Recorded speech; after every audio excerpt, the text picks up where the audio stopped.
Yung parliamentary courtesy po, sabi nga natin, yes, it's a tradition, pero lalo na sa ating lipunan, dapat ipasura na ang tradisyon na yan. No? Bakit po? No? Dahil una,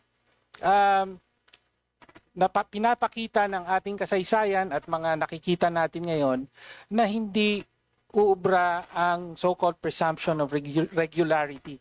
No? Kaya kailangan po ang norm dapat ay palaging magpapaliwanag at handang magpaliwanag ang mga opisyal, ang sino mang opisyal ng gobyerno na pinagkakatiwalaan ng pondo ng taong bayan, no?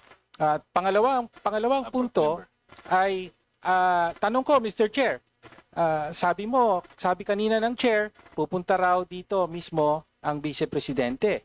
Okay, maganda yon. Pero ang problema naman, kung pagdating dito, parliamentary courtesy na naman po tayo, wala rin namang tanungan. Ang kaibahan po ay dito lamang sa committee level, direkta pong matatanong ang opisyal mismo, in this case, the Vice President.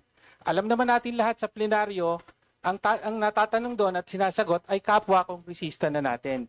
No, kaya iba po talaga rito. Kaya po, if this committee will still extend parliamentary courtesy to the Vice President, ako po ay naglalabas na ng hamon sa Vice Presidente mismo.